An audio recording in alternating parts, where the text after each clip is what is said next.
What's up? Hello. Good to see you again.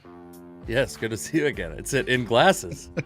We've got Glasses academic Alex. they're a tell for me. If I'm wearing glasses, A, I definitely did not exercise today. Okay. All And right. B, in this case, I have a cold. So it's typically why I'd be wearing glasses. You know how it's like, it's very annoying to put contact lenses in when you're under the weather or allergies or anything like that. So I stick with glasses in those instances. Interesting. Rare. I've had allergy issues in the past. I haven't worn contact in like 12 years or something like that. So I don't really know. I assume I believe you. I'm not disputing what you said, but that's you look. I think you're trying to look more like me. I think every episode you just get a little bit fatter. I get a little bit thinner. We're gonna meet in the middle. I'm not really that much thinner, by the way. It's mostly you getting fatter. You're really carrying the vast majority of this. It's true. I need to get some like brewery shirts and beer related hats, probably, I would imagine. Trucker style, more trucker style hats would be good. I got a few trucker style hats. Absolutely. Yeah. Speaking of hats, by the way, I got to meet Ben Coog, who's asked me to not use his name on the podcast for whatever reason. He's by the very way, protective of his identification. Yeah. And I'm sensitive to that. I will say this.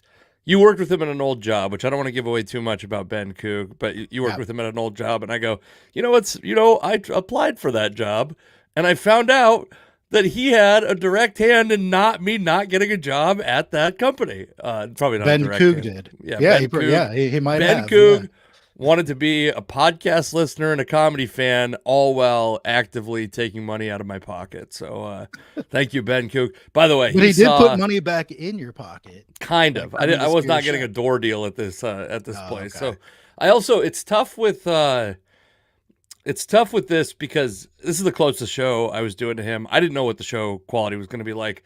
It certainly was not the worst show I did all year. But I will say this. One, they did not get the best version of me. I was doing, you and I both over the weekend were doing pretty extensive home projects. Yeah. And then I drove 5 hours to Bend, Oregon. I woke up at like 6 a.m, drove not to Bend, to Prineville, Oregon. And I was like exhausted when I got there. And then I was just trying to preserve enough energy to be able to like drive home and not fall asleep. Yeah. And so they did not get my best. And then I did a show the following night at Comedy Bar in Seattle. These places could possibly not be further opposite on the political spectrum. And I have this kind of, the way that my act is right now, because I'm still trying to get new stuff in after recording the special. And there's a lot of stuff that's on the special. And what I've always done is I have like two 20-minute chunks. And I will reverse the order. If I'm in a conservative room, I do the stuff that I think they'll like more first. So they'll let me get away with the stuff that I don't think they will. In a liberal room, the opposite, right? Smart. Both these places, they caught on to me real quick when I switched to the stuff they're not going to like. They're like, no, we're out. We're not so stupid that you could fool us into liking this liberal bullshit or this conservative bullshit. And yeah, it's like I am on a cold streak of comedy. And then I wasn't supposed to have any comedy for like 9 straight days. And I'm actually, I'm featuring at Tacoma Comedy Club for Brian Callen, tonight. So that was, I got booked this morning. I've never seen Brian Callen perform, but I feel like anytime I look up to see like what happened, like I don't know what show is going on out there, right? Like, sure, I'm just curious to see what's upcoming, and I look at any comedy club's lineup. Brian Callen is on there. Brian Callen works that road. He's got to be one of the hardest workers in comedy. That guy. Yeah, I've never met him before. It'll be interesting to see. Yeah, because you're right. He's absolutely everywhere. Our buddy Ben Coog messaged me after you guys hung out. Oh, this is going to be a brutal review of my comedy. I hate it already. He was like, I don't know how this guy drives all the way down here to Oregon and then all the way back in one day and does a show the next day. And I was like, yeah, that's the thing about Casey.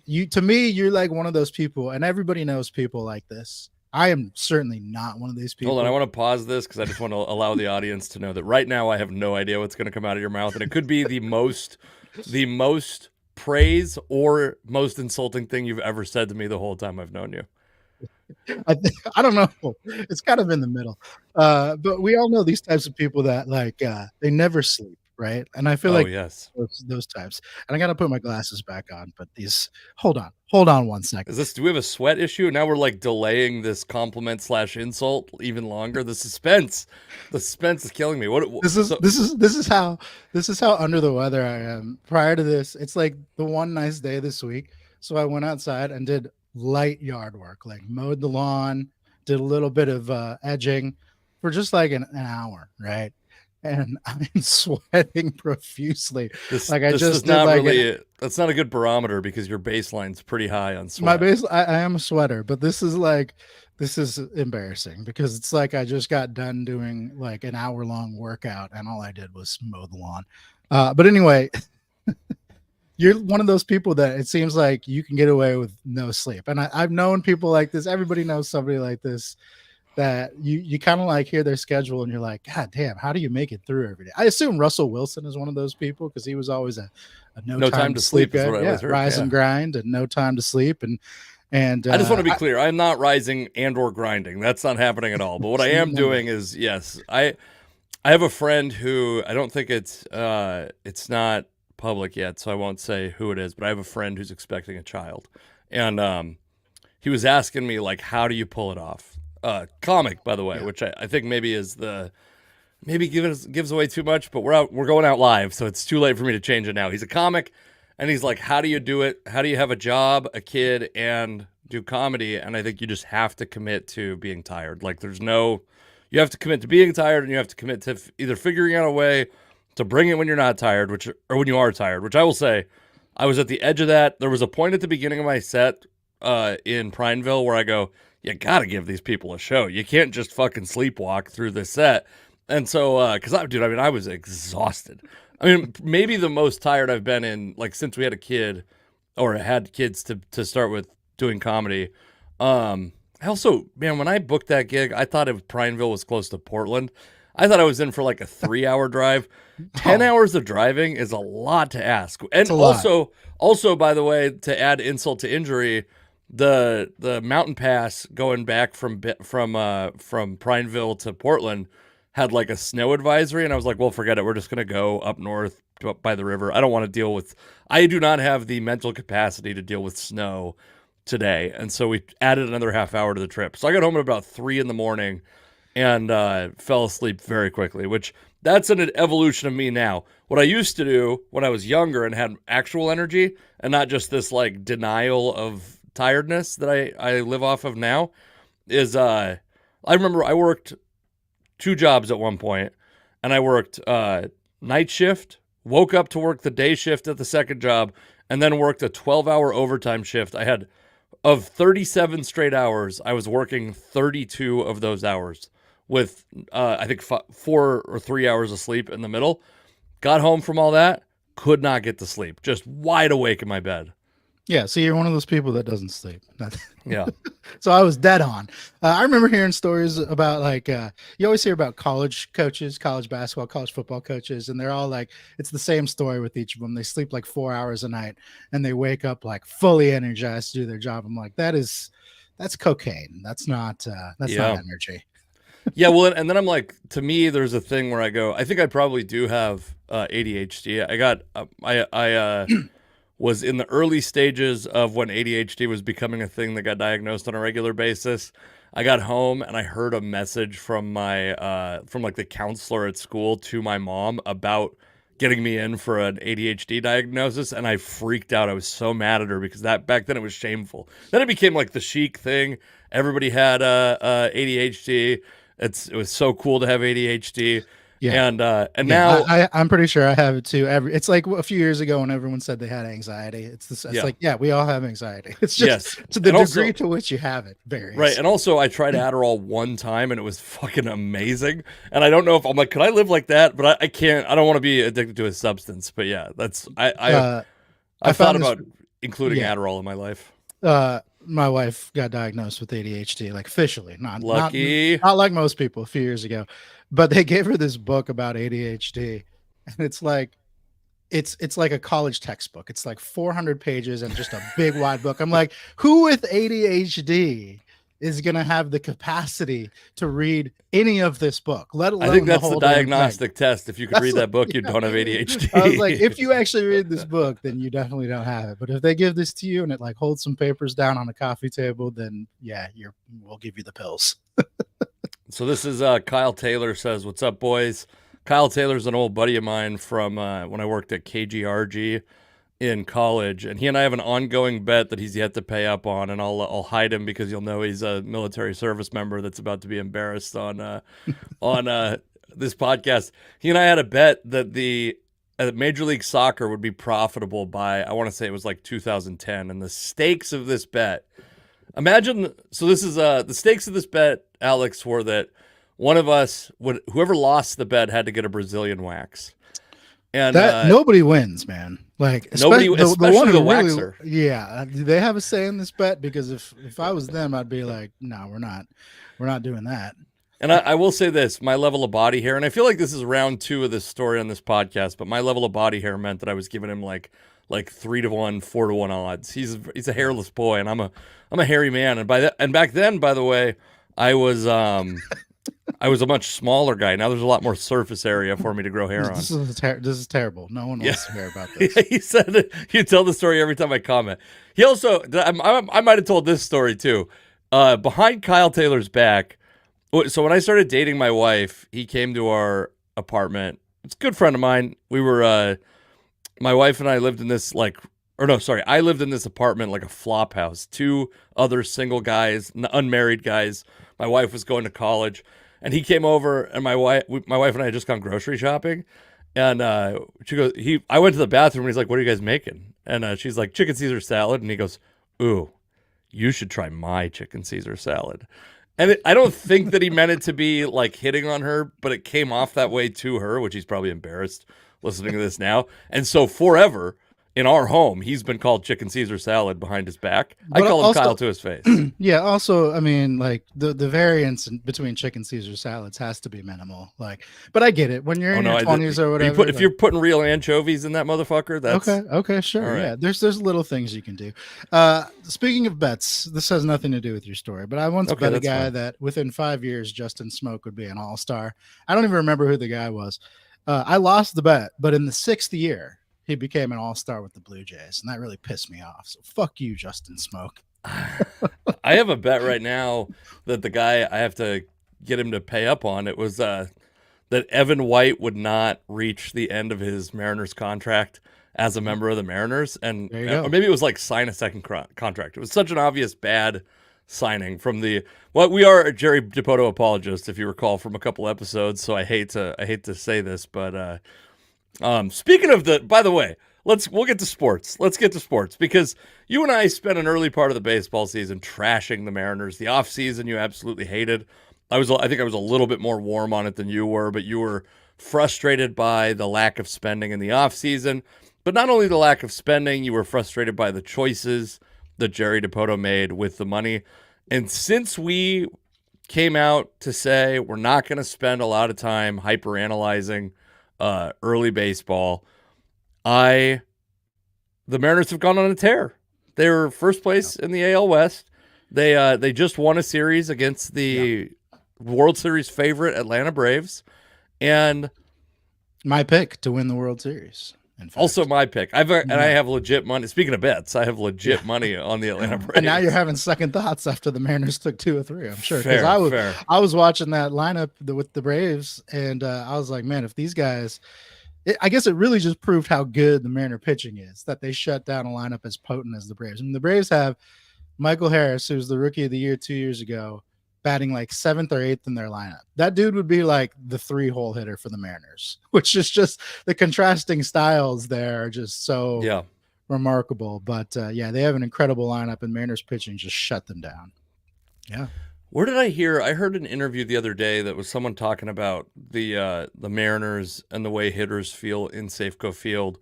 And I remember, it was like very well documented when Alex Rodriguez was leaving Safeco Field. And it's not Safeco anymore. I know it's T-Mobile now, but God, who was the interview? But it was the way that like Adrian Beltre hated Safeco Field, loved the city of Seattle, loved playing for these fans.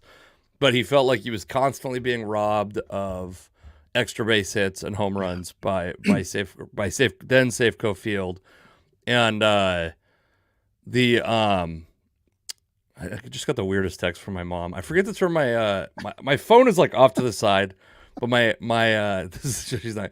She said, "Are you interested in a counterfeit money detector pen?"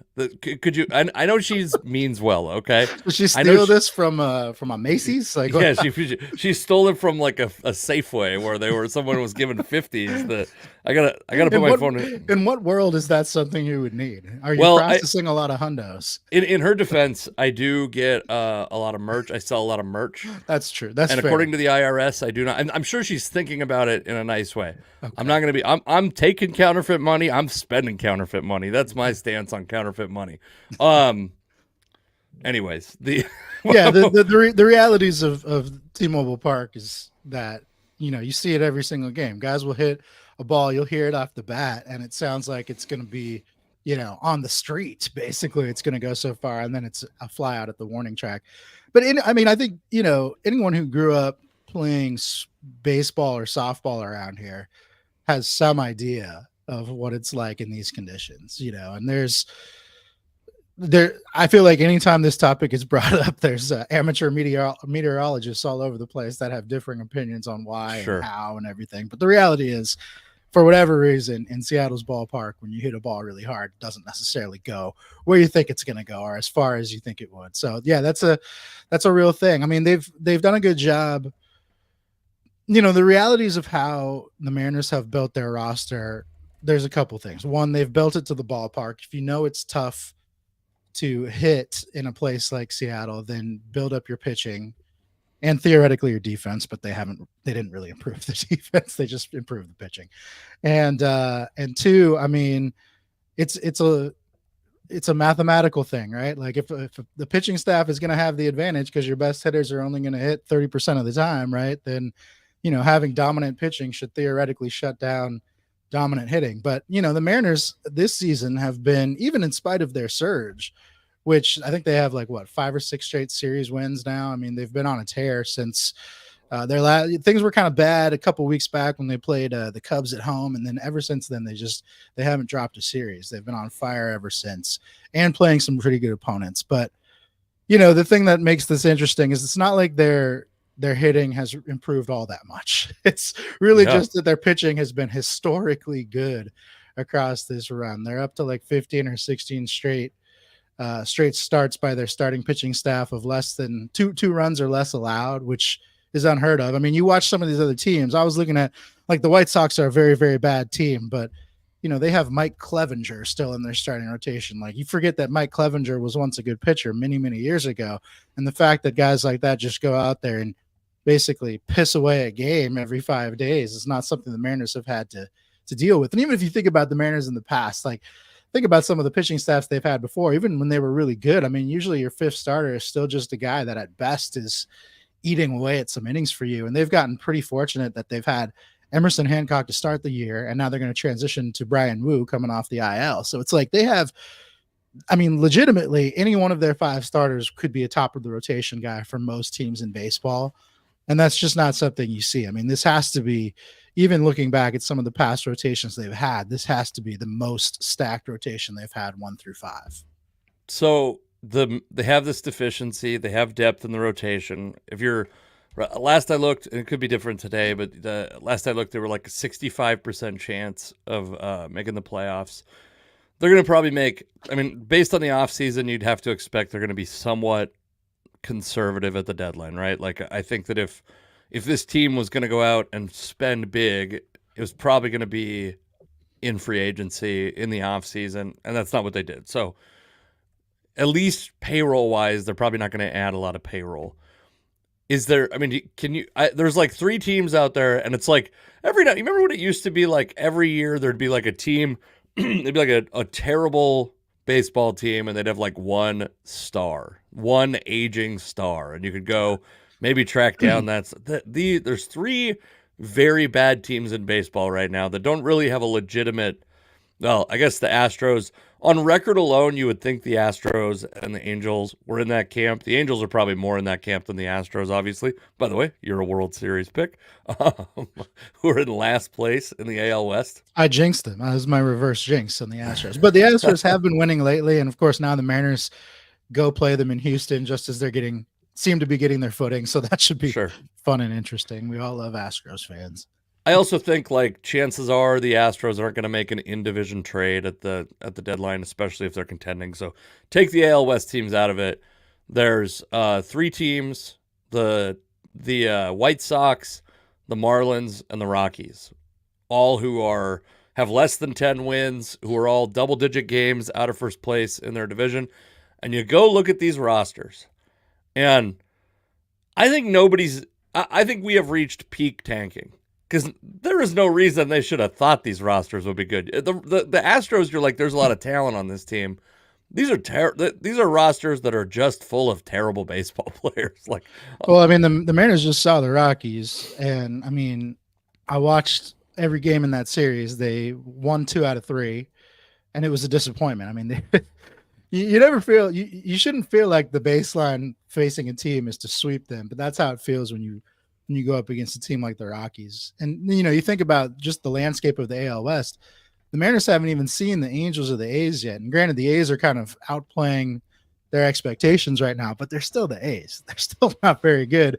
And the Angels just lost Mike Trout to the IL. They've already lost Anthony Rendon to the IL. They can never stay healthy. And we know that they've always fallen short of what anyone thought that they could do. So, you have a couple of these teams that you haven't even seen in your own division who are probably not going to end up being very good. So you have a lot of opportunity in front of you. I mean, the Mariners have kind of run through the gauntlet of their schedule, or at least the first half of their schedule, and have done it very well. I mean, this was a few weeks back when we talked about this, we were kind of looking at this stretch of the schedule and thinking like, if they make it out of this alive, they might be in okay shape. But not only did they make it out alive, they've made it out better than expected. So, they're in really good shape going forward so long as they can sustain this. And then looking ahead, like you said, I mean, obviously it's a ways down the road before you have to think about, acquisitions or ways you could improve the team. But right now, I mean, the Mariners, they continue to have a gaping hole in left field. I mean, that's always been a place where they can improve. They just, they have to find another outfielder probably. I mean, they've been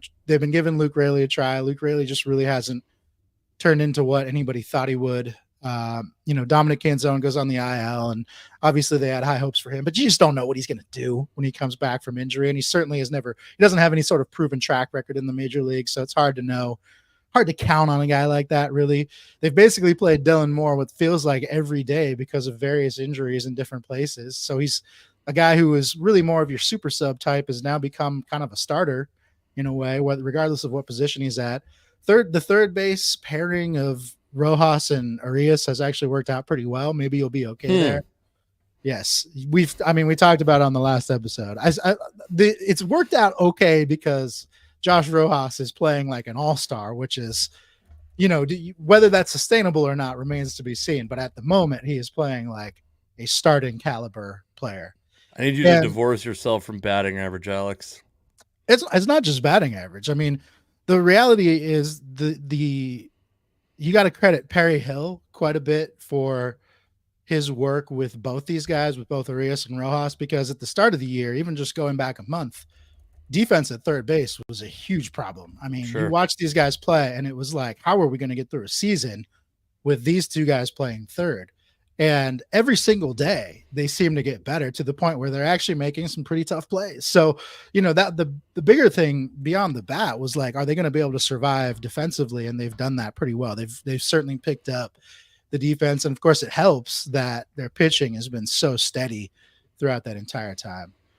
Kyle Taylor, the hairless soldier, says chicken Caesar salad. The hairless soldier says that I'm going to try to interpret his like real fuck up of grammar here.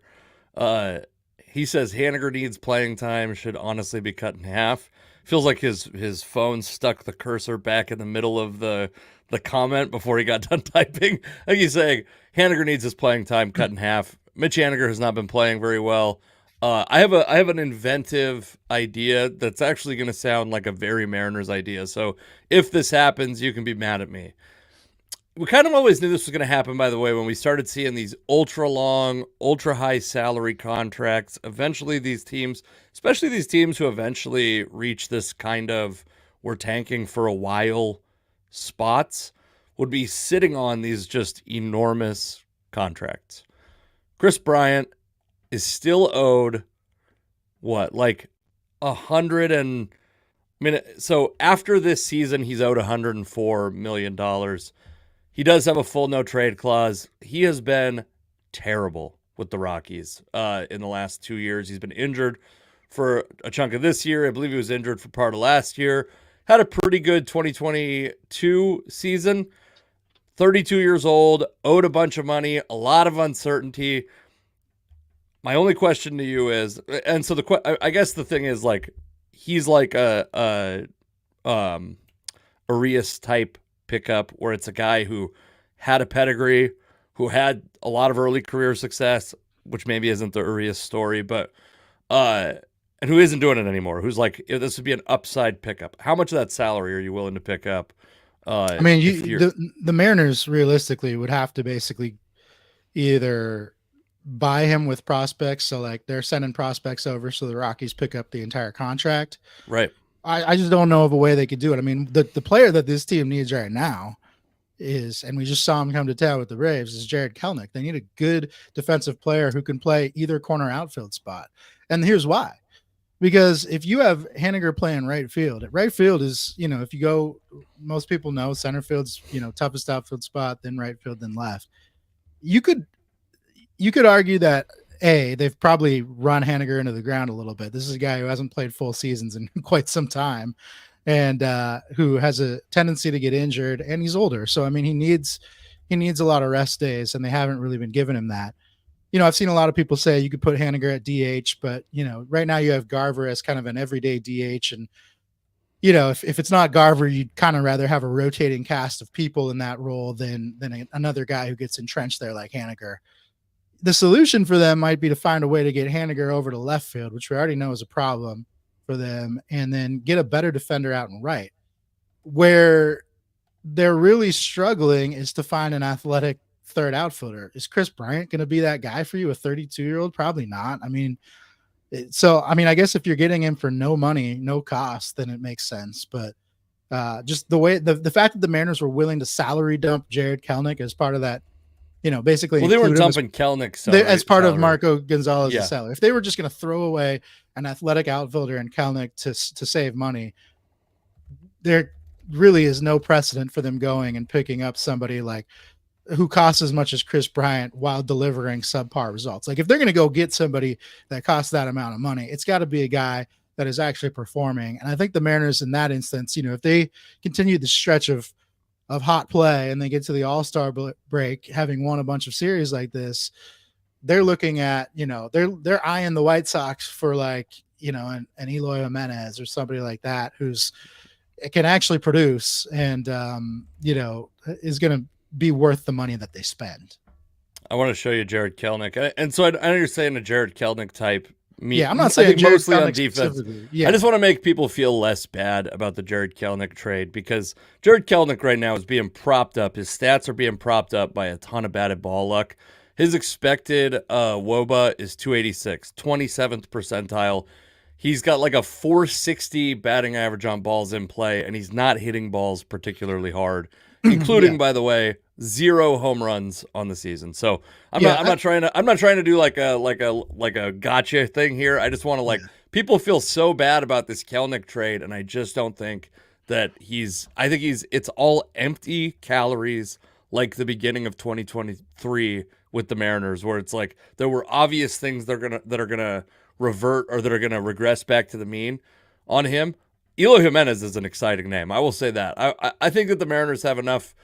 They have enough in the farm system to really make one splash and not completely sacrifice everything, which I don't think. They've gotten very lucky as far as like prospect rankings go that like Sure. they keep getting names on this list. I remember a couple of years ago, when Emerson Hancock was, one of their top prospects, and theoretically still could be considered that. But 2 years ago, there was this thought that Emerson Hancock was just being propped up on those prospect lists, and I think the thought among scouts was that he wasn't nearly as good as these rankings made him out to be. There was some thought that he was going to turn into a relief pitcher, that he wouldn't be able to cut it as a starter, either because he just didn't have the durability or the arsenal or whatever it was. And this early season right now, I mean, if you think about the luxury that the Mariners have with all these starting pitchers, one thing that they have been able to really capitalize on is that I would have to think Emerson Hancock has only inflated his value. He's proven he can be a starter, so you don't have to worry about the relief pitcher thing anymore. He's proven that he has a pretty good arsenal for a starter, and he hasn't gotten his ass kicked. I mean, he's filled in pretty admirably for Brian Wu. Now you have Brian Wu coming back, so it's like those types of guys, when you think down the line about trades and where you're going to have to give up to get what you really need. A year or two ago, Emerson Hancock's trade value was probably lower than most people might perceive it. But the way that he's performed to start this year, and assuming he goes down to Tacoma when Wu comes back and continues this trend, that's going to inflate his value and really kind of give you more capital than maybe you even thought you had if you're the Mariners in going out and acquiring some guys. And then you think of guys like, even like a Jonathan Clase, who came up briefly and has now just been sent back down to AAA to get regular at bats. I mean, that's another guy that's like, you kind of knew he was one of your better prospects, but he didn't come up to the major leagues and embarrass himself. He was able to prove that he can kind of hold his own a little bit. And he's a speed guy. And that's another guy that's like just those little cameos that these guys get in the major leagues where they come up and they prove that like, hey, I'm not a pushover at this level. That goes a long way with other teams, especially those teams that are going to be trying to buy those prospects when the Mariners are trying to get their vets. So, I mean, you're right. I mean, they have a ton of capital to make trades if they need to. I know we always harp on them for like not signing free agents, but the reality is if that's the way that they're going to do this, you just hope that as many prospects as possible pop so that they have the value, the commodities to be able to go out and pick up the pieces that they need when the time comes. Yeah. All right. Well, we have a lot of time to talk about the Mariners. That such is the baseball season. It always feels like there's a lot of time until it's over. And it ends very early usually for the team that you and I both root for. You missed it. The mock draft championships occurred. The draft itself, the Super Bowl of mock drafts occurred. I know you hate mock drafts. The draft is always exciting to me. I don't hate mock drafts. I hate the people that do them. Okay. This is a guns don't kill people, people kill people argument. Yeah. You're fine. You know how to balance. You know how to balance the mock drafts. Most people that come in with mock draft opinion is just like, you have no business telling me about any of this stuff. You don't know any better than anyone else does. Well, first off, I put a bunch of qualifications on what I put out technically one mock draft this year, like one actual first round mock draft was way off, by the way. Like most of them are. Yeah. I also don't claim to. I certainly don't follow it like I used to, and I've never claimed to be someone who's like grinding tape. I hate that fucking. I think there's a handful of people in our like local blog / podcast Ophir or whatever that Osphere. Like Dan Viens is a guy I like who talks to a lot of people from a lot of different perspectives. He was on our podcast, obviously. So I put out one mock draft, very wrong. Everyone was very wrong. A lot of things happened that nobody expected. There were a couple big stories. Obviously, like a bunch of Huskies went very early. At first, would you rather talk first about what the Seahawks did or the actual biggest story that nobody will shut up about? The biggest story. The Seahawks, I feel like they pretty much went chalk. I mean, that's been becoming the trend for the Seahawks, but also, historically is not. So let's move them to the back burner. That's fine. So number 8 overall, before Rome Odunze, who I have said, I've been on record as saying I think will be a Hall of Famer, who is like I think he's easily the best Husky in this draft. I certainly would have him above Malik Neighbors. I might have him over Marvin Harrison Jr., to be honest with you. I think there's no red flags with Rome Odunze for me. Michael Penix Jr. gets taken by the Atlanta Falcons, and the world sets itself on fire. I'm in a group chat full of dudes that are like a combination of degenerate gamblers and data guys. And there's like two guys that are teaming up against me because if you can't agree with them completely on this, then you're obviously wrong. You're obviously belong on the short bus. All the classic 1990s insults being hurled my way. You have a soft brain, I think was one of them. It's if you have any differing opinion, there's no way. By the way, it's a decision that was made by NFL executives. And then they go, these guys, they're like, well, if you can find one person that gets paid to talk about football who's defending this pick, and then I found like 11, they're like, well, not those guys. Those guys, we don't believe any of those guys. It's like, okay, so your hands. So I think that the move that the Falcons made to draft Michael Penix. So first off, I'll level on this. I think Michael Penix is going to be a very good NFL quarterback. I think that the Falcons had him second on their board. I had him definitely higher than like a lot of the people, the like quote unquote draft experts. And if you're not aware of the draft season, I've watched this happen every year. It kind of like just congeals into a consensus at the top. Like everybody kind of just goes like, these are the guys with kind of like no regard for many of these teams are going to have different evaluations on these players. It's also another one that makes me laugh a lot is when people they grade a pick as being bad because they're like, well, it's not a scheme fit. You think you know this scheme better than the fucking coach? What are you doing? Like, what do you think? What? Yeah. You think the GM and the coach were like, well, fucking, we saw some draft. You're like, no, they drafted a guy they thought could fit in their scheme or the way they wanted to run their defense or their offense. And yeah, it's completely stupid. So the Penix pick I liked because it seems like an innovative way to view the quarterback position. I figured before you go on, I'll let you finish, but I figured if anyone could defend the Penix pick, it would be you because you had your whole spiel a few weeks back about collecting quarterbacks. Now, I think when you positioned your spiel, it was more like if you can collect like late first or second or third round quarterbacks when you already have a guy, then it makes more sense. The thing that made this unique is that it was the 8th overall pick. So, I mean, you're really spending some draft capital when you just signed a guy, but continue. Keep going. So I guess, so to me, absolutely. First off, I'll make this clear. I like Michael Penix and I think that he's going to be a very good quarterback. Had this been JJ McCarthy, I'd be less enthusiastic about it if it was Bo Nix, but had it been Bo Nix, to me, the logic checks out, which is this is a team that has been in a quarterback like fucking drought. They've been in a what is that? I'm like too tired for a desert. They're in a quarterback desert, right? And they go, we have these first. And another point I heard, by the way, on the Dan VN Seahawks Forever podcast with his last guest, whose name I can't remember, is they're being investigated for tampering for the signing of Kirk Cousins. And so they might not have a first round pick next year.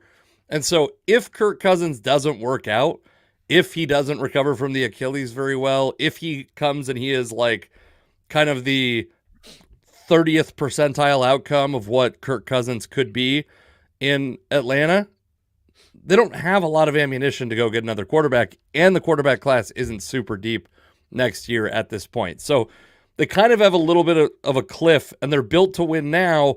The only thing they are missing is a quarterback. And so what they did, in my opinion, is they took Kirk Cousins, who's a not exciting, very expensive quarterback, and a guy who has a bunch of starts under his belt. The other thing people are freaking out about is Michael Penix's age.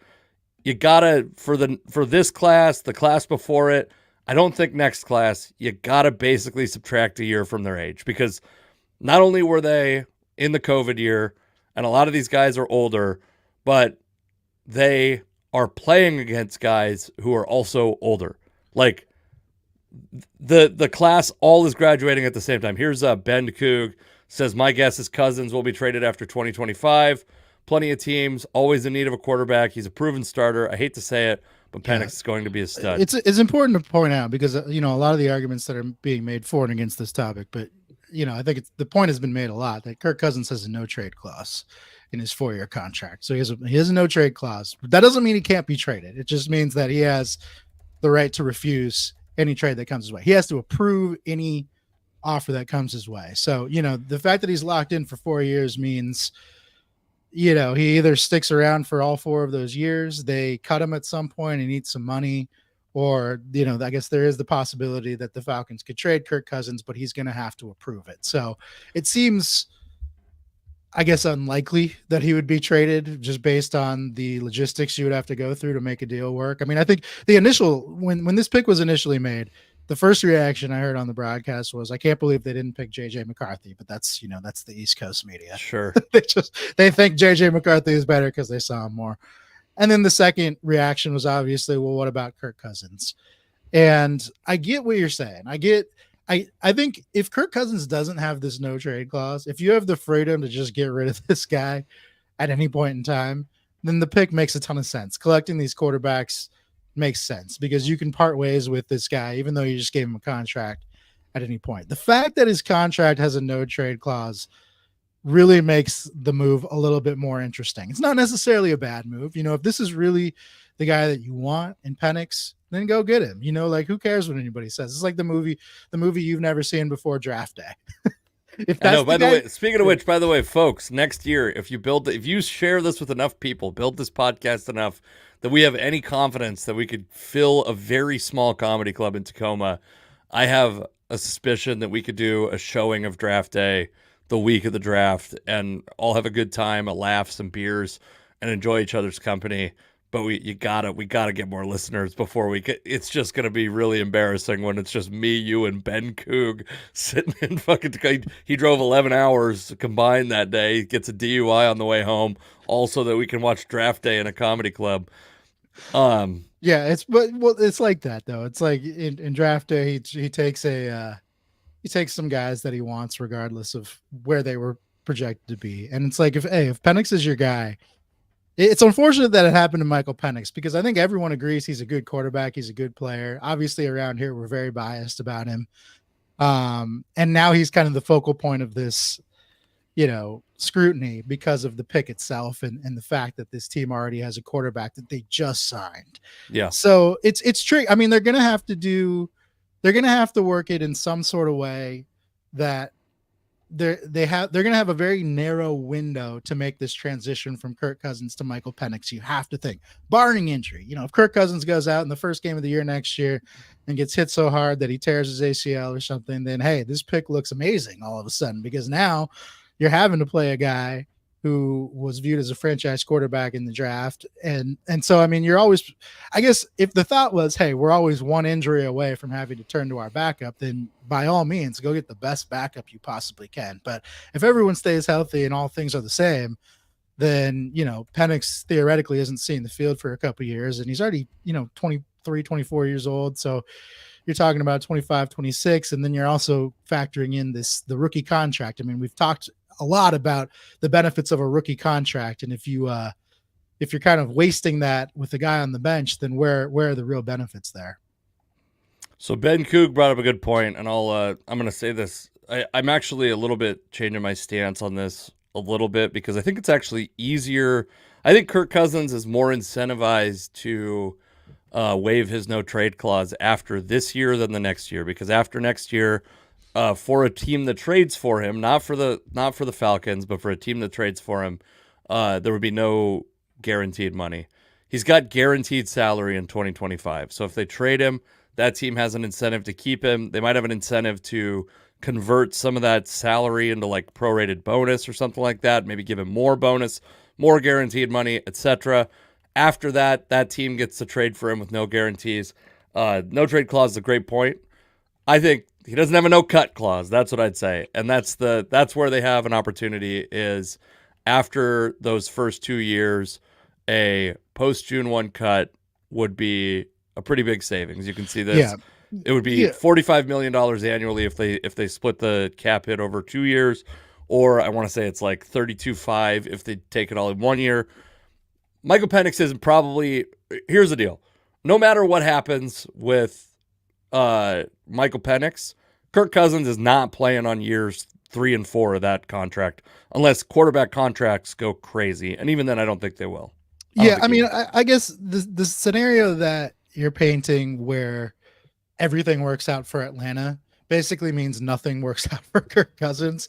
So you can understand why a guy like Cousins would be pissed. Or I think he handled it as well as anyone possibly could. But the reality of Penix seeing the field, within the first couple of years of this rookie contract is that things have to really go bad for Cousins. Either he gets injured, he underperforms so badly that he gets demoted to second string, he gets cut or traded, whatever happens, things have to go bad for Kirk Cousins. That's not exactly a precedent you want to set with a big free agent that you sign, because the ramifications of what the Falcons have done here, there's a trickle down effect. I mean, other free agents are going to look at this and be like, yeah, I mean, they'll give you money, but the situation might not be great for you. I mean, there's a lot of factors that are in play here where I don't think the Falcons have done themselves any favors other than they got the guy that they really wanted. And, the contingency plan that they have in place now, if something does happen to Cousins or he just severely underperforms, is there. So, yeah, I mean, maybe they're spooked by the fact that, like you said, they've been in quarterback purgatory for quite some time. They haven't had a good quarterback there since Matt Ryan retired. And you could even argue that the last few years of Matt Ryan weren't great. Sure. So it's like things haven't really worked out in Atlanta for the quarterbacks. And now they have theoretically two who are both pretty good and can give you quality starts if nothing else. So we'll see. But yeah, I mean, this is just, it's almost like one of those things where, there are bettors out there who, if the vast majority of people are wagering one side, they just take the other side because they figure that many people can't be right. Right. And that's kind of how it feels with this whole Penix Cousins situation. The immediate reaction to all of this was like, this is so stupid. Everybody's saying it's incredibly stupid for, X, Y, and Z reasons. It almost feels like now you have to correct because so many people have said this is a bad idea, bad move, that we almost have to just overcorrect because, because. One thing I will say is, so in years 3 and 4, Kirk Cousins would have a $57.5 million cap number. And that's not his salary. That's how much he counts against the cap. There's one player in the NFL right now who has a cap number that's higher than that. And it's maybe the worst trade since Russell Wilson got traded to the Denver Broncos. It's Deshaun Watson. When the Browns traded a bunch of draft capital, what ended up being very high picks to Houston, and also signed him to, I believe, a fully guaranteed contract, which is fully guaranteed with, like, I think some maybe like if something terrible is discovered about Deshaun Watson, they can get out of the deal. But regardless of Michael Penix, that was a 2-year contract. He was not going to play years 3 and 4 under that contract in that structure. It was not going to happen because the cap, it would have been prohibitive to the cap. And I heard him say as much on Shaquille O'Neal's podcast, by the way, is that he knows this is a 2-year contract because every contract in the NFL basically is a 2-year contract that a team can get out of, but a player might not be able to get out of. Yeah, I mean, I think you can make a good argument for like years 3 and 4. Like if his cap hit in year 3 is, just looking at over the cap is 20% of their cap number, right? If you're basically cutting him and then mitigating that by having Penix on a rookie contract, then you're saving money over what theoretically you could be paying a franchise QB. So there, come year 3 or 4 of this of Cousins' deal, this could ultimately end up working out okay. But even still, it's one of those things where it's like, what were you thinking giving him this contract if you knew you were going to draft a quarterback? Like, that's what? That's another thing though that I want to argue with, because people act like they gave him that contract early in free agency. They started the negotiations, I think, illegally early. Like I don't know if people are like, well, they knew they loved Penix. Why would they do it? They probably didn't know they loved Penix this much. What's the point of all these draft workouts and interviews and visits if not to give the team a better idea of who that person is? And I think you and I can attest to watching Michael Penix for a couple years, hearing him talk at interviews. He's one of the most lovable guys I've ever seen play football. Like, it's hard not to like that guy. I could absolutely see a team going, he's got this injury history. He's got a lot of promising skills. Let's see how he does in workouts and interviews. And then he fucking crushes at every stage of the pre-draft process. Of course, maybe they thought, we love Michael Penix. He'll be available to us in the second round. What a steal that will be. And then they go, oh shit. if we want Michael Penix, this guy we think is really good, now we got to draft him 8th overall because he's probably not dropping past 13th to the Raiders, you know? Yeah, I mean, like I said, if that is the guy that they were going to take, no matter their QB situation, then they got what they wanted. I mean, this is like what the same types of arguments people used to make about the Seahawks when they would notoriously reach for guys in the first round. You know, they were always reaching for a guy, and people would be up in arms about it. But it ultimately worked out. You know, that it worked out for those teams. And a lot of times, if you identify the guy and you know he's going to work out on your team, then by all means, you know, forget about the money, forget about the personnel you already have. Go get the guy that makes sense. I mean, we always criticize teams when they draft for need instead of best available talent, right? Like we always do the inverse of what we're doing right now. When except for when they draft for best available, what they think is best available, then you bitch at them for not drafting for need. Like it's just half of everyone's going to be annoyed with the pick no matter what. I mean, this was one of those picks. I think the magnifying glass on a quarterback is much higher than any other position. Sure. So while you could certainly gripe about this happening with any position on the field, because it's a quarterback, because it's, you know, really the face of your entire franchise, that's going to put a spotlight on this like no other position would. So I understand. I mean, again, this is one of those things where I still lean towards for the Falcons. I don't think this is going to work out for them. I think the likelihood of it not working out is higher than the likelihood of everything working out at this point for the Falcons. But what does working out mean? That's the thing. The other beef I have with everybody is like, what does working out mean? Because were they going to win a Super Bowl with Kirk Cousins? Probably not. In those 4 years, that's the thing. It's like one of those things where it's like, but what is working out? Because like, working out can't be win a Super Bowl. That's not a reasonable, because in the next 4 years, probably 3 teams or 4 teams at maximum, obviously, will win a Super Bowl. And that's only 10% of the league. So this is not That's like a Ron Fairley quote. In the next 4 years, 3 or 4 teams are going to win. Well, I guess you could have a dynasty. It could be the Chiefs every year. Could go 6 straight. We don't know, but the chances are could win a Super Bowl in the up to 4 teams will win the Super Bowl, which is a very small percentage of the NFL. All these teams are trying to win, or at least a lot of them are. That's another good obvious point. And yeah, if this deal working out, if this draft pick working out is contingent on them winning a Super Bowl, then signing Kirk Cousins, owning an NFL franchise is a bad deal because you're probably not going to win a Super Bowl. That's not what working out is. If they play in a conference championship game, especially by the way, if Kirk Cousins experiences significant time on injured reserve and Michael Penix has to play, and that's the reason they make the playoffs, that to me is working out. Like that's exactly what working out is. It's like a Tom Brady, Drew Bledsoe situation. Then you're like, I mean, look how fortunate we got with this other guy. You know, I mean, that's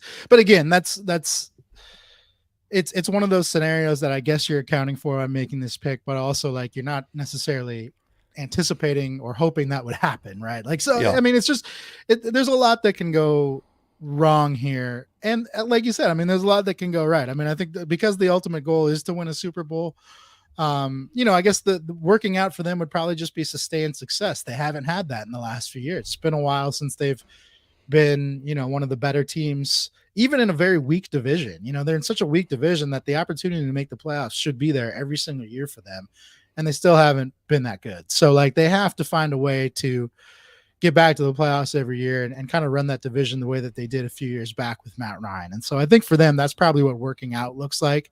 And maybe that happens. And also, maybe they have all the pieces in place. Does working out mean in the next 2 years or the next 10 years? Because did they improve their chances of winning a Super Bowl in the next 2 years?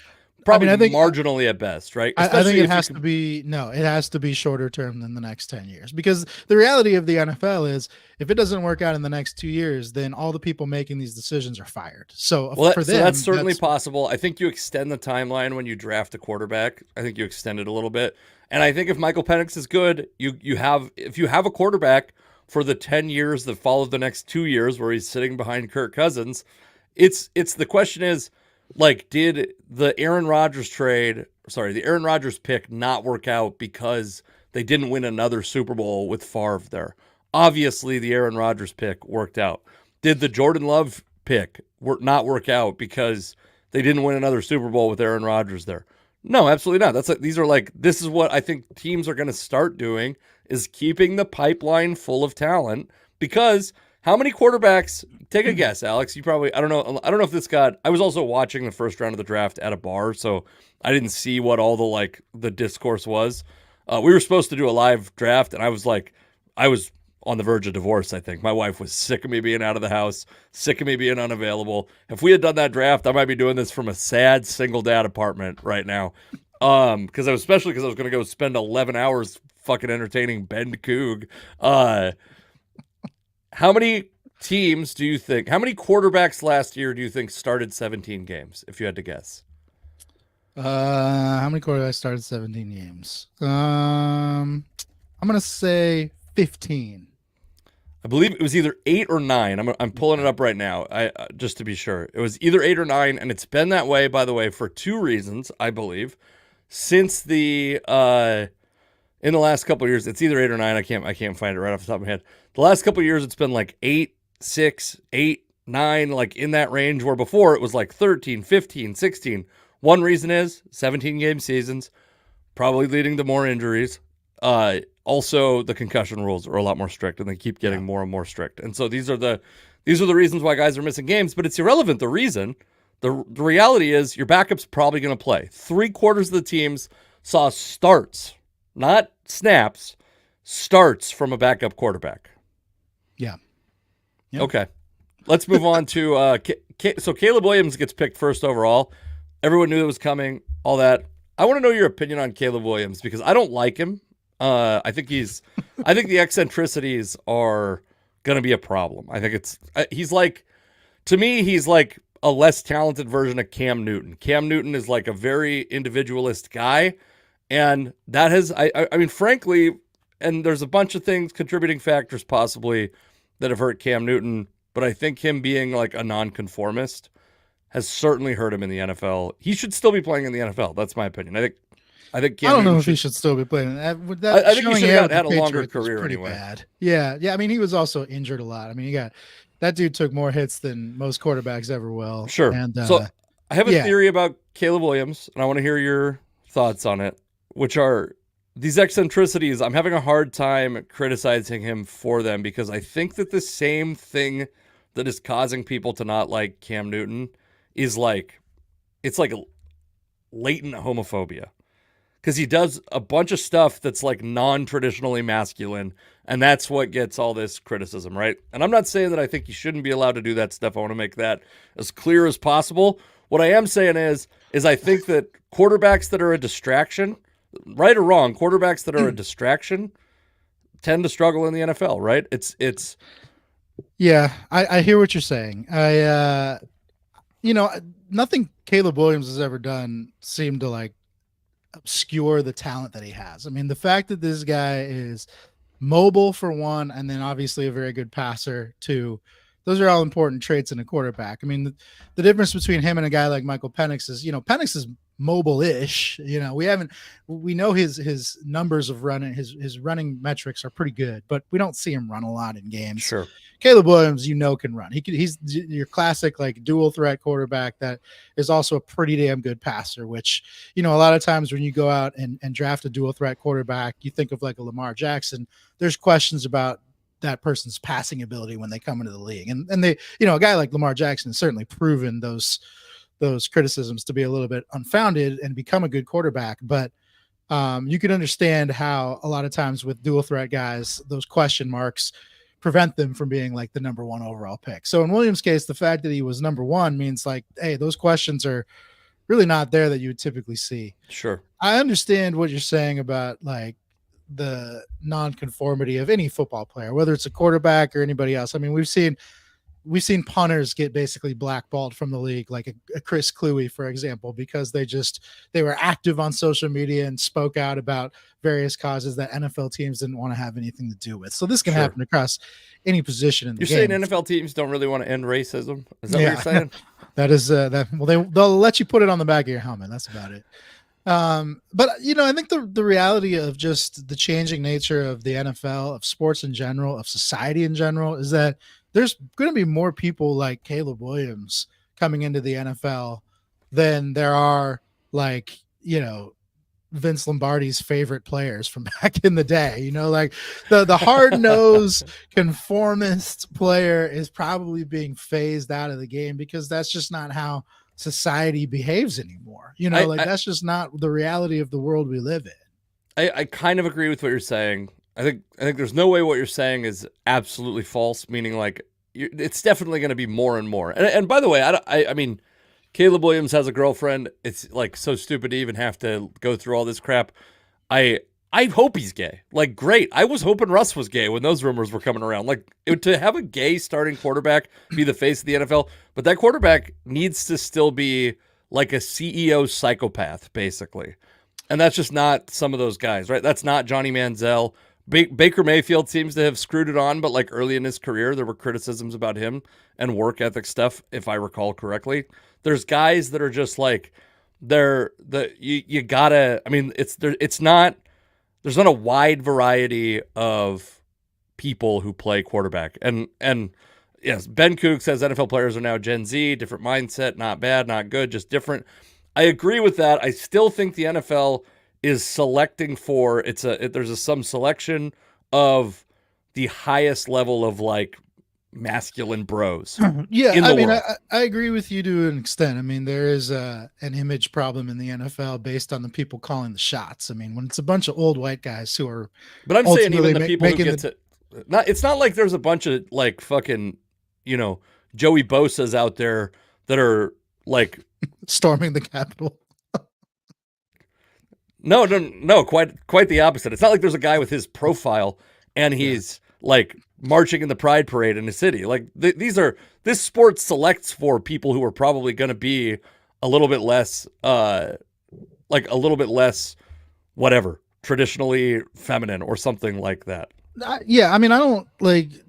To me, this is with Caleb Williams. It's almost like a non-conversation because the one thing the NFL has proven is like, if you perform well, they'll put up with your shit until you stop performing well. Colin Kaepernick, the kneeling wasn't a problem until the quarterback play deteriorated. And like, I'm with the dude. I get why he was doing what he did, and I agree with it.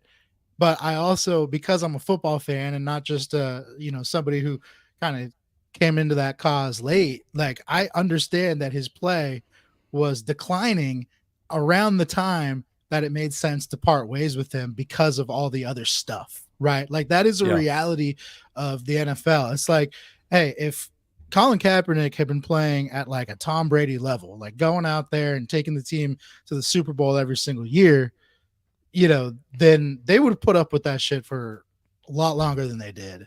Yeah. And it's unfortunate that he didn't keep it going because the causes that he was standing up for meant something, right? And it's like, this the same thing with Caleb Williams. If he comes into the league and he's as good as you would expect a number 1 overall pick to be, what difference does it make what he does? Like, even if he's the world's biggest prick, like, and I'm not saying he is, but like, you can be the world's biggest prick in sports and teams will deal with your shit if you're a good player. I mean, Barry Bonds. It's got to be part of the... Well, Barry Bonds is different because he was a prick in a way that a lot of guys have been pricks before.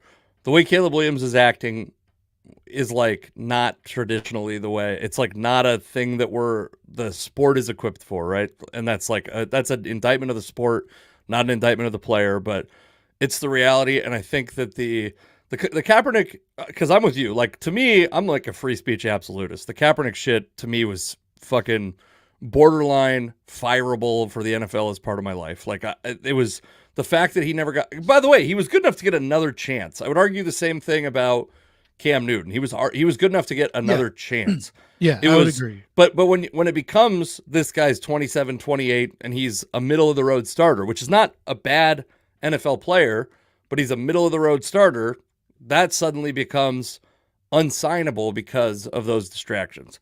And also, if you want to talk about what attracts free agents or doesn't attract free agents, having this quarterback who's, a huge distraction potentially. The guy's very talented. I also like, I think there's on the field football reasons that I'm a little bit worried about him. I think that I think the NFL's moving away from the Russell Wilson type. I think his best comp is Russell Wilson.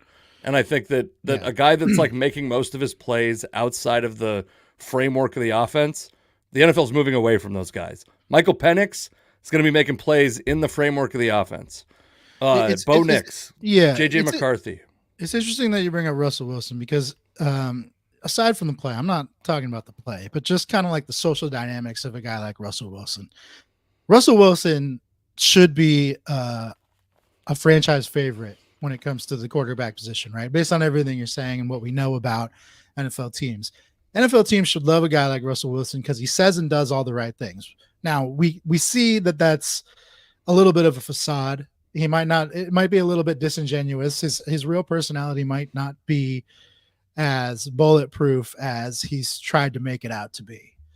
But a guy like Russell Wilson is kind of what they've developed quarterbacks into from a social perspective over the years. These guys that just speak in cliches, that they'll tell you all the right things, they'll say all the right things in the media, but they basically give you nothing, right? Like there's no personality there. They're effectively robots.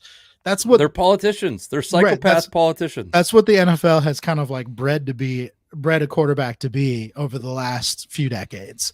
And it almost feels like with all the hate a guy like Russell Wilson has got the last few years, and granted, a lot of that has to do with his play, but just the fact that people are seeing through the bullshit now, it almost opens the door for more people like Caleb Williams to come in and succeed and put any concerns any franchise might have about a personality or anything like that to bed. Because especially with social media and the way the world works now, I mean, you have basically, round the clock access to athletes that you never had before. You never had that before social media. Now, all of these people, they're their own brand online, and they want to give you access into their lives. So having like these robot quarterbacks like Russell Wilson and obviously all the people that came before him, kind of being phased out in a way, or at least people they're not glomming onto them the way that they did before.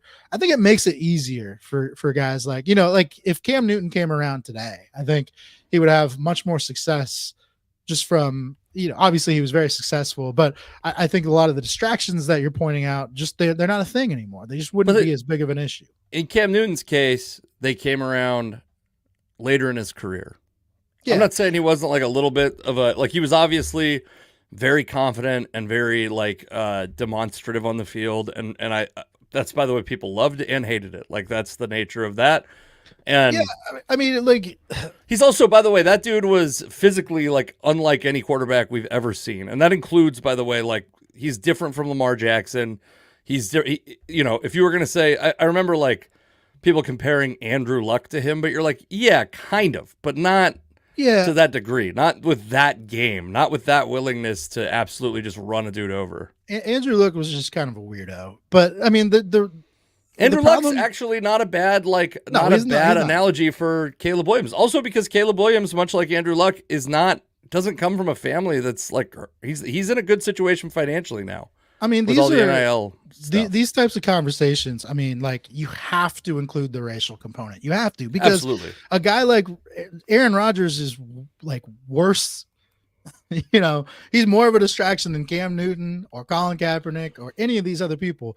For years, his behavior, I don't think he just became a weirdo overnight. This dude has had to have been a weirdo for years, and the shit was just swept under the rug. And you could argue why that is the case, but the fact is he's white and they're black, and if this white guy was getting away with it and the black guys were not, then that's a problem. Whether that's either on the media or on everybody else to just look past it for this one guy and hold others' feet to the fire. That's just not that's always going to be a thing, and it has to be. We have to acknowledge that. I definitely, I think you're right, I'm always hesitant to say race when it comes to a specific issue. I think there's a potentially a thing where overall black quarterbacks get treated differently that I absolutely agree with. An interesting thing about Rodgers compared to the other guys is he's also saying stuff that's more conservative, traditionally conservative, or not even traditionally, present day, this weird complete bastardization of what liberal and conservative means at this point.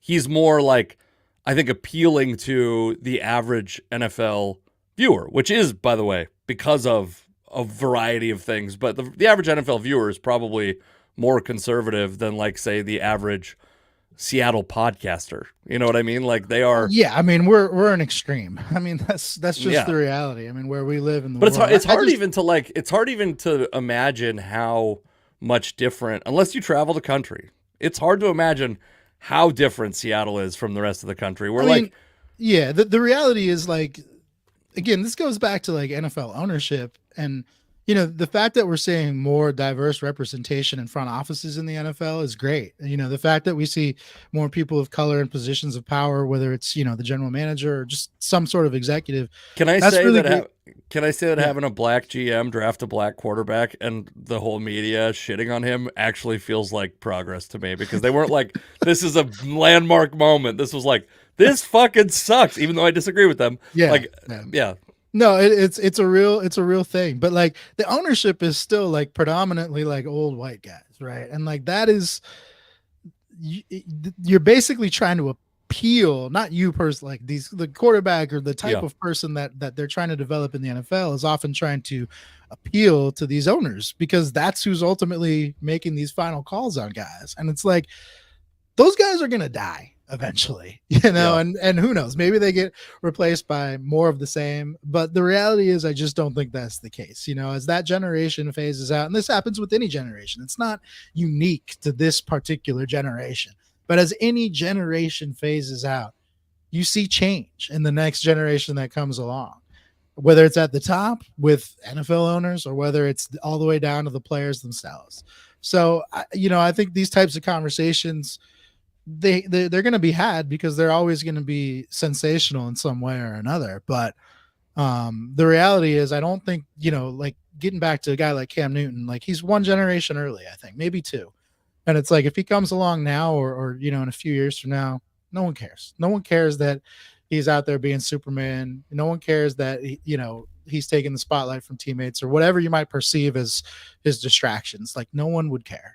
And they happened to care at the time he was doing it, which is unfortunate for him. I mean, granted, he was still very successful, but for the future of the position, for the future of the game, I think things are getting better, hopefully, and will continue to do so. And hopefully these are, down the road, these aren't even conversations that have to be had. Yeah. Yeah. I do think that, one thing that I think, regardless of how much more open we get, I mean, it's hard to make this. It gets harder every year to make the racial argument, because we got to be like, majority of the NFL quarterbacks, starting quarterbacks, are non-white. Whatever we want to like. We're seeing that. There's obviously been enormous inequality in the past, and there remains whatever. Like, I feel like I'm doing all the white guy throat clearing right now. What I'm saying is I still think that guy is going to have to be like nose to the grindstone, watching 12 hours of tape in the offseason. Like, there's no way the quarterback position is going to change so much that guy isn't going to have some amount of dedication to the game. And I think there's like, regardless of what you think about Russell Wilson, I think he puts a lot of effort into being a good quarterback. I think a lot of these guys put a lot of effort. You can't in the NFL anymore get by on traits, right? Like, otherwise we would have seen a lot of guys be more successful. And it's just like, it's such a narrow band of dudes who can be good. And I just feel like, to some degree, those guys just have to be like, the can of ADHD. I'll tell you that much. That's what I know about it, to bring it all the way back. So I guess briefly, because my dog is going nuts and my wife is texting me a million times, and suddenly I think I have an earlier heart out than you do with, and it's not just my wife, by the way. There's like, I hate being popular. You know what I mean? It sounds like I'm bragging. No, I'm never popular for good reasons. It's like, we need this thing earlier. We need what? Yeah. Anyways, the Seahawks drafted Byron Murphy II. I think exciting pick. If there was no quarterback available and none of the top three receivers available and none of the top offensive linemen available, depending on how you feel about Troy Fautanu, but I didn't think he was one of the top three offensive linemen. If none of those guys were available, you get arguably the best defensive player, probably in most people's top 5 defensive players.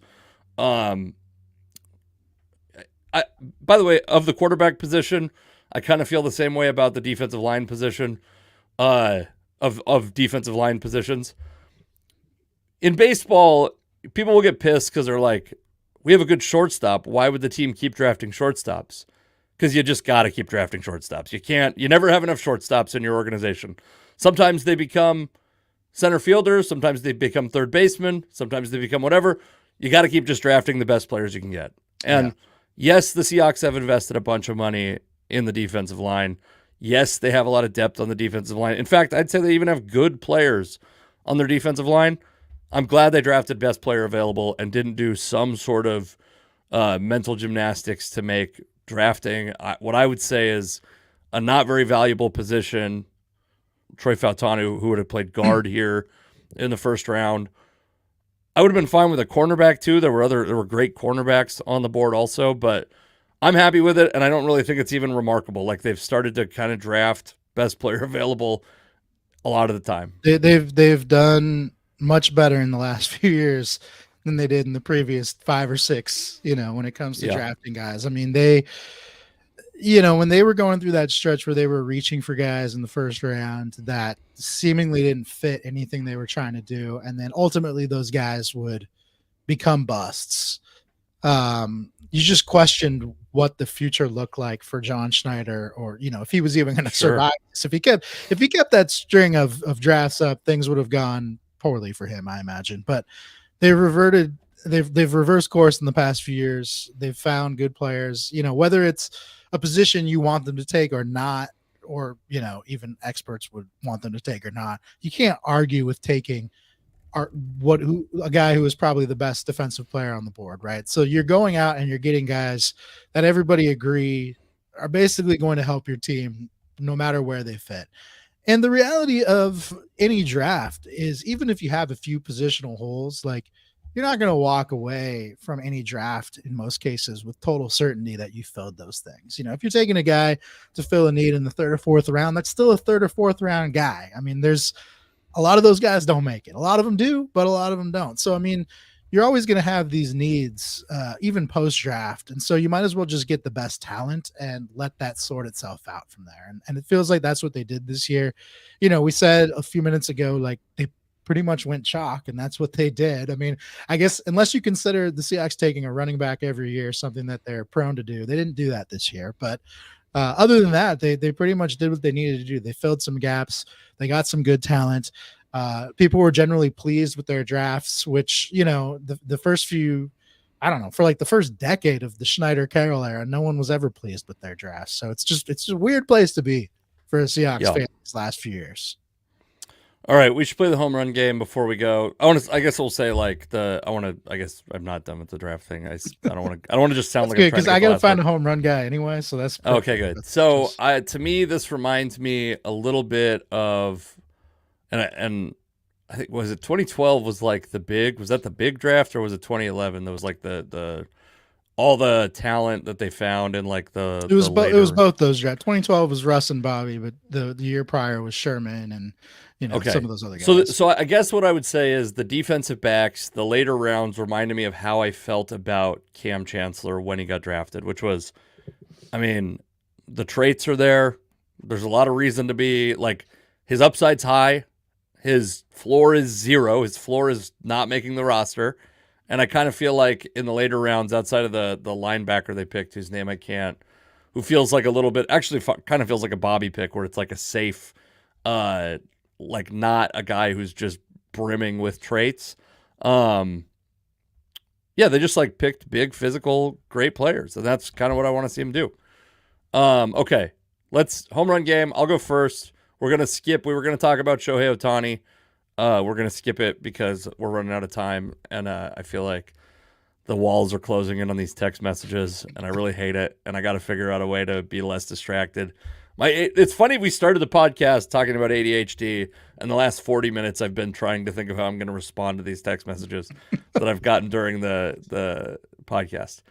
My guy for you, I don't think he ever actually played for the Mariners. I can actually look it up right now. Never played for the Mariners. Obviously, a major part of Mariners lore, though, is Jason Varitek. Okay, Jason Varitek. Yeah, that's a good one. He came up with the M's, got traded in like the worst trade they've ever made.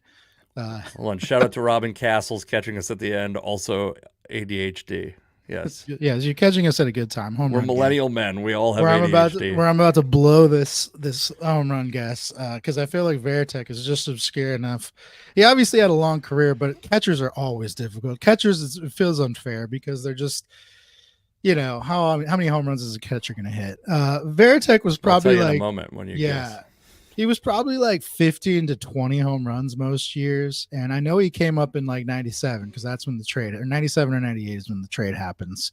And I'm trying to pinpoint how long he plays. He probably plays until like,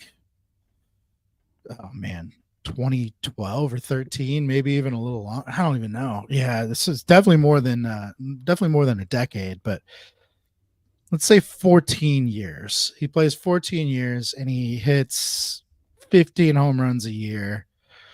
If he was hitting 10 a year, that'd be 140. And then, what's half of that? 70. He's probably right around 200. I'm going to say 210. Listen, the process worked. First off, Ben Coog. Yes, Jason Varitek was part of the Heathcliff Slocum trade. The process has worked pretty well in this case because nice. So Jason Varitek comes up. He has one plate appearance in 1997. He hits a single. 98, he plays 86 games. His career ends in 2011. So technically he had 15 years, but he had one plate appearance in one of those years. So fucking nailed it. Really 14 I'm years. I'm counting it. That's pretty damn good. The most home runs he ever has in a season is 25, which he did in 2003. Crosses the 20 mark 2 other times, and then has double-digit home runs outside of his 14 actual seasons. Has double-digit home runs all but 3 of those seasons, where he had 7. Each of the seasons he did not cross double-digit home runs. Jason Varitek, in his career, hit a total of 193 home runs. 17 nice. off. I'll take pretty goddamn good. Pretty good. Yeah, I knew he had to be hovering around 200, and I went a little high, but that's not bad at all. Okay, great. Okay, I got a guy for you. Nearly a recent retiree, but still trying to cling to the dream. He's in the minor leagues right now with the Toronto Blue Jays. Ooh. Yes, but he is a well-loved player, formerly of the Cincinnati Reds, Joey Votto. Ooh. You said he's in the Toronto system? Is that what you said? He, at the very end of spring training, or towards the end, he signed a minor league contract with Toronto, and he's trying to keep the dream alive, but it might be over for him. So yeah, Joey Votto had in the offseason, Joey Votto's like a analytics darling, obviously. In the offseason, he kept putting out these videos that were like basically him saying he's sad he's not playing baseball anymore, but they all started like the way a white rapper starts a music video, where it's like there's woods in the background. Yeah, they were all great.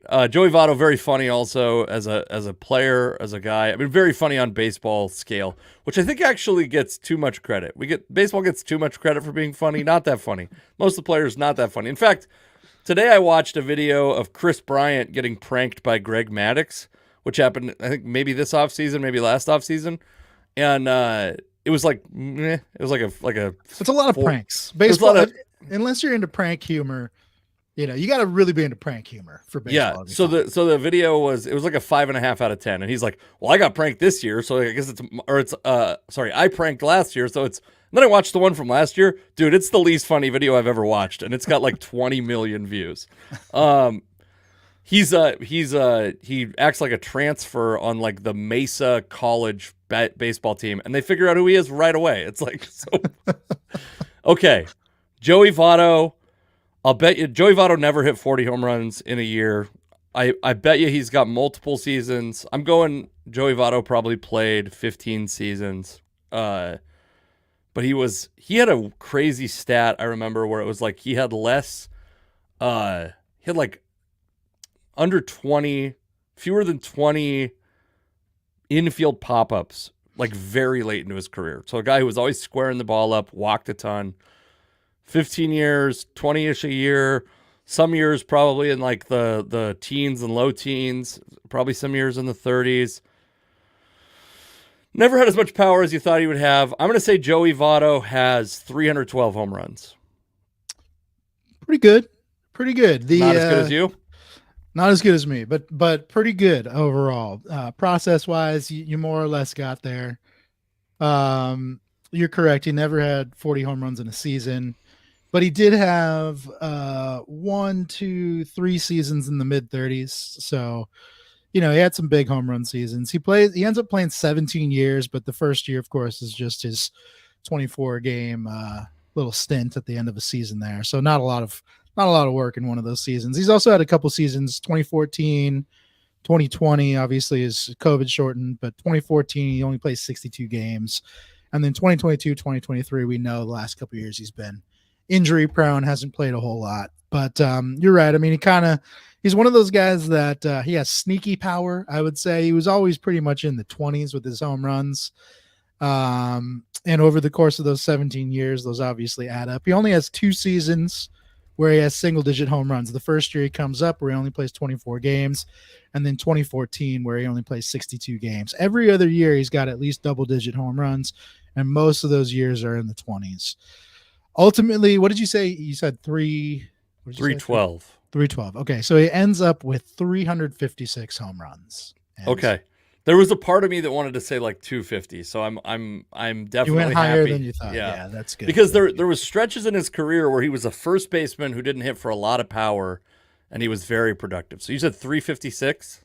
356. Yeah, his 162 game average is 28 home runs a year, basically, if he's playing a full season. So about what you would think. I mean, like, right, I guess it's at the higher end of the 20s. When I think of Joey Votto, I think maybe more like a 22, 23 home runs a year. So 28 is a little bit more than maybe you would expect. Yeah. But that's that ballpark in Cincinnati. He kind of took advantage of that small bandbox that they play in and hit some balls out. All right. Well, we'll do a calculation on how far apart we are. I think we got quite a bit closer there. It's going to be I think it's going to be very close right now. It's a much better season for you this year than it was last year. Well, we have a lot of season left. I taught you this process, and you've actually utilized it, which kind of like I should never have given away my strategy. Also, one real quick shout out to Bob Springer, our previous tabulator. We haven't. I think it's been a couple episodes. When we move the schedule around, we get less comments. That's what I've noticed. Today was pretty good. Ben Coog, Kyle Taylor, Robin Castles. Thank you very much for engaging with us. Also, come see me next Saturday. Next Friday, I'll be at with Brian Bates at Chehalis' McFlyers Theater. All right, that's not me headlining. Black Raven Brewing next Saturday. I will be headlining, and it's a show that I've wanted to do for a long time. It's a brewery that I like a lot. It's out in Redmond, Washington. So come out to that. Find me at CaseyMcLeanComedy.com. Casey McLean comedy wherever you do social media, except for Twitter/X, where Elon won't let me have enough characters to type that out. So it's the Casey McLean. Alex SSN, thank you for joining us today. All right. Wait, did we get another? I think we might have. Did we get another chat? Wait, this might have been not ending the podcast. All dust off the beater and head that way. Robin Castles, do you live in Chehalis or whatever? I don't know. Okay, this was a mistake. I shouldn't have. Bye.